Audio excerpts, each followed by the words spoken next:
ये भाजपाई पूरी तरीके से गुंडागर्दी पे उतर आए हैं और सदन के अंदर किसी को बोलने नहीं देते।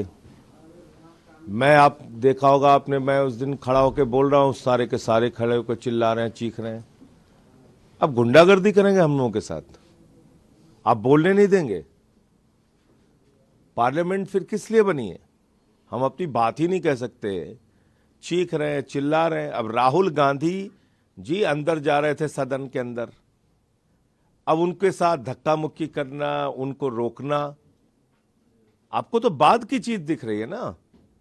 जो पहले भाजपाइयों ने किया वो क्यों नहीं दिख रहा है? ये देखिए आप, आज आप देखिए, ये वीडियो आपके ही एएनआई ने ही डाला है। ये बीजेपी का एमपी है, रोक रहा है आगे खड़ा होकर। तुम गुंडागर्दी कर रहे हो वहां पे। मल्लिकार्जुन खड़गे जी इतने बड़े नेता हैं दलित समाज के, उनको आप रोक रहे हैं। इनको ये पसंद नहीं कि बाबा साहब कैसे संविधान के निर्माता हो गए। इनको ये पसंद नहीं कि दलितों को देश में अधिकार कैसे मिल गया। तो ये नागपुरी मानसिकता से अगर देश को चलाना चाहते हैं तो ये तो ठीक नहीं है।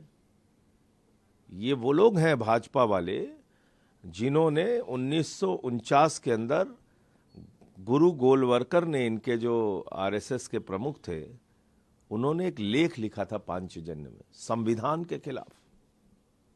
ये मूल रूप से संविधान के खिलाफ है, बाबा साहब के खिलाफ है, दलितों, पिछड़ों, आदिवासियों के खिलाफ है।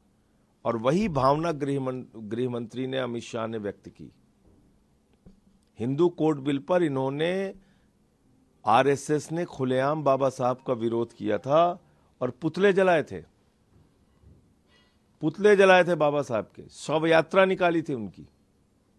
इतने बदमाश लोग हैं। कल गृह मंत्री अमित शाह ने प्रेस कॉन्फ्रेंस जो की, आप लोगों के सवाल उठाने के बाद उन्होंने कहा कि हम उस विचारधारा से हैं कि बाबा साहब का विरोध कर ही नहीं सकते, अपमान कर ही नहीं सकते। उन्होंने कहा कि मेरे बयान को तोड़ मरोड़। ये तो रिकॉर्ड है जो मैं बोल रहा हूं आपको।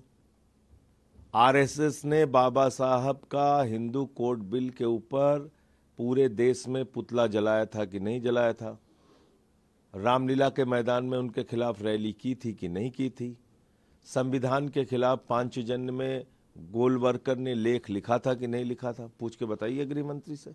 आप लोग इसे बड़ा मुद्दा बनाने की कोशिश कर रहे हैं। अरविंद केजरीवाल ने चंद्रबाबू नीतीश कुमार को पत्र लिखा है कि वो समर्थन वापस लें, उनके साथ वापस लेना ही चाहिए। अब ये तय करना पड़ेगा, ये तय करना पड़ेगा चंद्रबाबू नायडू जी को, नीतीश कुमार जी को, चिराग पासवान जी को, जयंत चौधरी जी को, कि वो बाबा साहब के पक्ष में है या बाबा साहब के खिलाफ है। क्योंकि बीजेपी ने तो अपनी मानसिकता जाहिर कर दी कि वो क्या सोचते हैं। बीजेपी पार्टी खिलाफ प्रोटेस्ट कर रही है कि कांग्रेस पार्टी कहती कुछ और है, करती कुछ और है, दिखाती है कि बाबा साहब। जो इतिहास के पन्नों में लिखा है उसको कोई झुठला नहीं सकता। संविधान का पहले दिन से विरोध करने वाली संस्था का नाम है आरएसएस और उससे जन्मी है बीजेपी। इन लोगों के मन में दलितों, पिछड़ों, आदिवासियों और बाबा साहब के प्रति घृणा भरी हुई है। वही काम अमित शाह ने किया है।